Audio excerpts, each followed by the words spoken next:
নমস্কার। যুক্তি তর্ক সঙ্গে অর্কই আপনাদের স্বাগত। আপনাদের সঙ্গে আমি অর্কপ্রভ সরকার। সবার আগে আপনাদের কাছে স্বনির্বন্ধ অনুরোধ, চ্যানেল সাবস্ক্রাইব করবেন। থ্যাঙ্কস বাটনে ক্লিক করলেই আপনাদের সহায়তা আমার কাছে পৌঁছে যাবে। নির্বাচন কমিশন 48 ঘন্টার বেশি সময় এই মহানগরে ছিল। 8ই মার্চ রাত 9টার কাছাকাছি তারা কলকাতায় আসেন, আর 10ই মার্চ বিকেলবেলা কমিশনের ফুল বেঞ্চ শহর ছাড়েন। এর মধ্যে দফায় দফায় বিভিন্ন মিটিং হয়েছে, বিভিন্ন এজেন্সির কর্তাদের সঙ্গে, রিজার্ভ ব্যাংকের সঙ্গে, সেন্ট্রাল ফোর্সের সঙ্গে, রাজ্যের জেলা শাসক, পুলিশ সুপার, তাদের সঙ্গে হয়েছে। এবং 10ই মার্চ কমিশনের ফুল বেঞ্চ রাজ্যের মুখ্য সচিব, স্বরাষ্ট্র সচিব, ডিজির সঙ্গে বৈঠক করে। সেখানে স্পষ্ট কতগুলো বার্তা কমিশন দিয়ে দিয়েছে। এক, যে কোনো অবস্থাতেই নবান্ন থেকে বা অন্য কোনো প্রশাসনিক স্তর থেকে নির্বাচনের কাজে যুক্ত সরকারি আধিকারিকদের যেন প্রভাবিত করার চেষ্টা না হয়।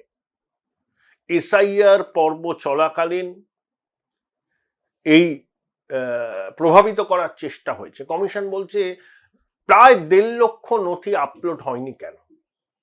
ইআরওরা করেননি, তার কারণ তাদেরকে নির্দেশ দেওয়া হয়েছিল আপলোড না করতে নথিগুলো। স্বভাবতই এই 1.5 লক্ষের কাছাকাছি নাম এই লজিক্যাল ডিসক্রিপেন্সির তালিকায় এসছে।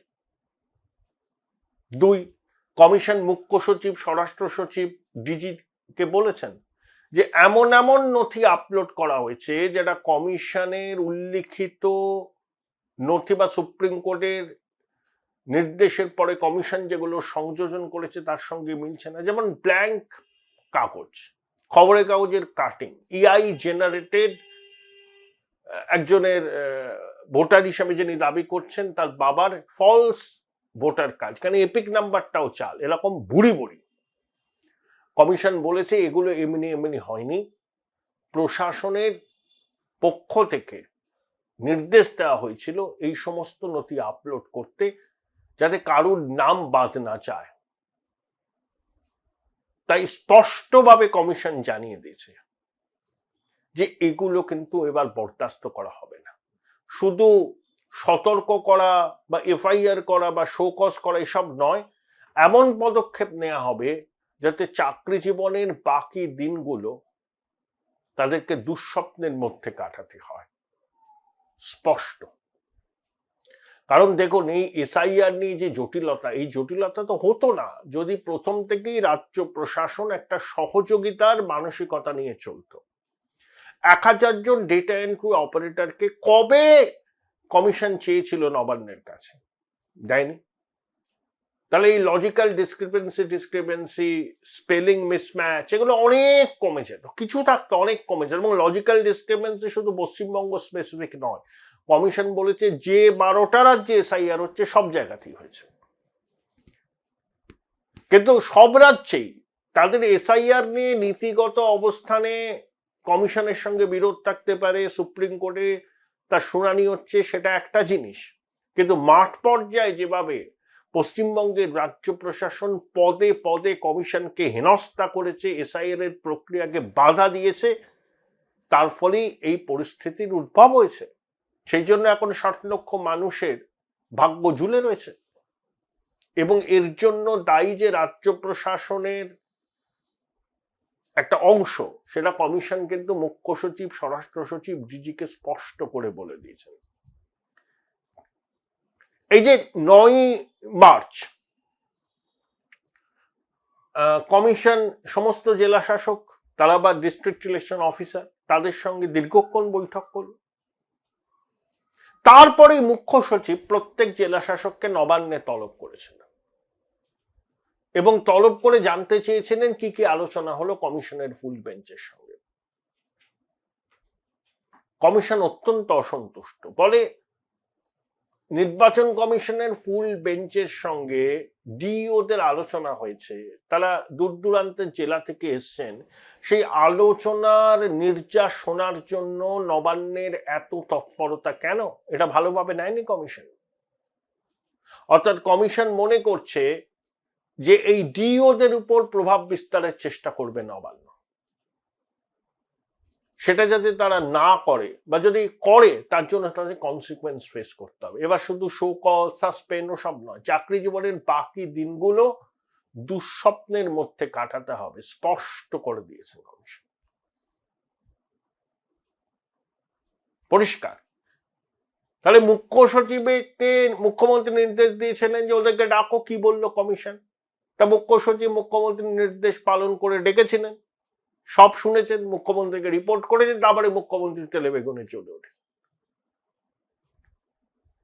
বারবার করে বলেছেন না, কমিশন তো ক্ষণিকের অতিথি, আমরা ছিলাম, আমরা আছি, আমরা থাকবো। এগুলো হচ্ছে যারা নির্বাচনের কাজে যুক্ত তাদের উপর চাপ সৃষ্টি করা, যাতে তারা সঠিকভাবে দায়িত্ব পালন করতে দ্বিধাবোধ করেন। তাদের মনে একটা ভয় থাকে, যদি আমি কমিশনের নির্দেশ মেনে কাজ করি, আইন মেনে কাজ করি, সংবিধান মেনে কাজ করি, তাহলে দিদিমণি রুষ্ট হবেন।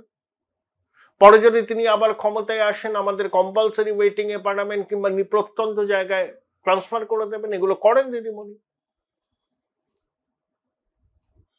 তাই অনিচ্ছা সত্ত্বেও অনেকে চাপের মুখে পড়ে অনৈতিক কাজ করেছেন, সেটা স্পষ্ট, নইলে এই কাণ্ড ঘটতো না পশ্চিমবঙ্গের এসআইআর নিয়ে। এবং মাইক্রো অবজারভাররা যাচাই করেছে, যাচাই করিতে এগুলো বেরিয়েছে, যে আপলোড করেছে নথি, তাতে কমিশন জানলে করে যে ব্ল্যাঙ্ক পেপার, খবরের কাগজের কাটিং, এটা নথি ইচ্ছাকৃত করা, মানে তালে গোলে সবার নাম যেন তালিকায় থাকে। শেষ মুহূর্তে এগুলো আপলোড করা হয়, যে যখন সময়সীমা শেষ হয়ে যাচ্ছে নথি আপলোড করা।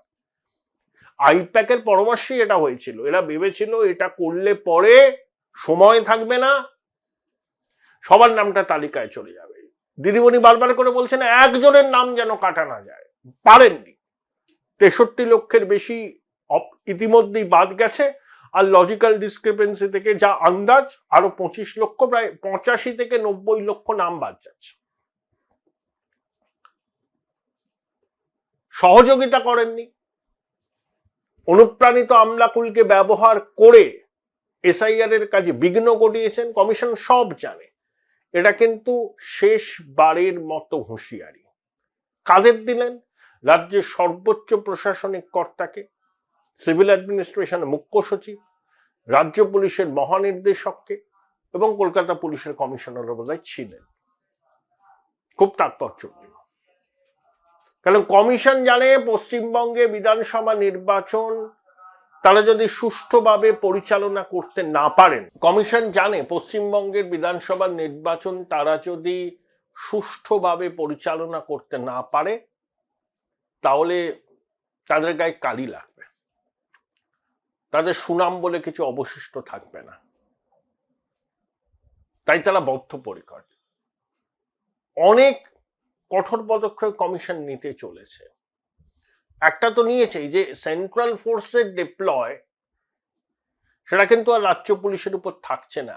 সেখানে একটা কমিটি তৈরি হবে, সেখানে পুলিশ পর্যবেক্ষক থাকবেন, ইনকামিস্ট্র থাকবেন, এবং রাজ্য প্রশাসনের লোকজনও থাকবেন।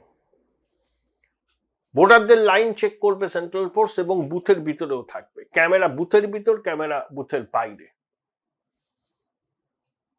ইভিএম এ প্রার্থীর রঙিন ছবি থাকবে। এবং যেটা কমিশনকে করতে হবে, বিভিন্ন জায়গায় অন্তত ভোটের 10-12 দিন আগে থেকে একেবারে গ্রামের মধ্যে ঢুকে সেন্ট্রাল ফোর্সকে টহল দিতে হবে। কি হয়, ভোটের আগের দিন বিরোধী দলের ভোটারদের পরিচয়পত্র কেড়ে নেওয়া হয়, যাতে তারা ভোট দিতে না পারেন। বহু জায়গায় হয়েছে, ছোটবাবুর কেন্দ্রে হয়েছে, 7 লাখই বেশি ভোটে যেটা ছোটবাবু। কমিশনের কাছে সব রিপোর্ট আছে, এগুলোকে নজর দিতে হবে। এবং একই সঙ্গে যে যে বুথে অস্বাভাবিকভাবে বেশি ভোট পড়েছে এবং শাসক দল প্রায় 100-র মধ্যে 95টা ভোট পেয়েছে, সেই বুথগুলোকে বিশেষভাবে নজর দিতে হবে। এবং গণনা কেন্দ্রে নিরাপত্তা সুনিশ্চিত, কোনো অবস্থাতেই যেন গণনা কেন্দ্রের ভিতর থেকে বিরোধী দলের কাউন্টিং এজেন্টদের বার করে না দেওয়া হয়। দেখুন, পশ্চিমবঙ্গে 2011 সালের নির্বাচনেই কেন্দ্রীয় বাহিনী করেছিল, কারণ নির্বাচন কমিশন ভোটটা করাতে চেয়েছিল। কি ফলাফল হয়েছিল আমরা জানি। এবারেও কমিশনকে তার দ্বিগুণ ব্যবস্থা নিতে হবে। ভোট যদি নির্ধারিত সময় হয়, ঠিকভাবে যদি কমিশন ব্যবস্থা নেয়, তাহলে দেখবেন উৎসবের মেজাজে পশ্চিমবঙ্গের মানুষ ভোট দিতে পারবে। ভোটারদের মনে কমিশন সেই আস্থাটা ফিরিয়ে আনতে হবে। নির্ভয়ে ভোট দিন, কেউ আপনার চুল ছিঁড়তে পারবে না। এবং ভোট মিটে গেলেই সেন্ট্রাল ফোর্সকে উইথড্র করা চলবে না, স্টেশন করে রাখতে হবে অন্তত 3 মাস। এই সবকিছুর জন্যই RN রবির এখানে আসা। কিন্তু স্বরাষ্ট্র সচিব, মুখ্য সচিব, ডিজিকে কমিশন কার্যত চেতাবনী দিয়েছেন যে তারা এতদিন ধরে যা কাণ্ড কারখানা করেছেন, যেভাবে দিদিমণির কথায় নির্বাচনের সঙ্গে যুক্ত সরকারি কর্মী আধিকারিকদের উপর চাপ সৃষ্টি করেছেন, সেটা তারা জানেন। সেই জন্যই এত জটিলতা। এই কাজ থেকে তারা যেন বিরত থাকেন, স্পষ্ট বলে দিয়েছে কমিশন। কারণ এনাফ ইজ এনাফ, আর কিন্তু বরদাস্ত করা হবে না। বার্তাটা স্পষ্ট, দর্তহীন। কিন্তু পশ্চিমবঙ্গের অনুপ্রাণিত প্রশাসন কমিশনের বার্তাকে কতটা গুরুত্ব দিয়ে দেখবে তা নিয়ে সন্দেহ আছে। যদি না দেখে, they have to face the consequences. এই দেয়াল লিখনটা কিন্তু এখন স্পষ্ট। Join Indian Institute of Hotel Management now. Right choice, right decision.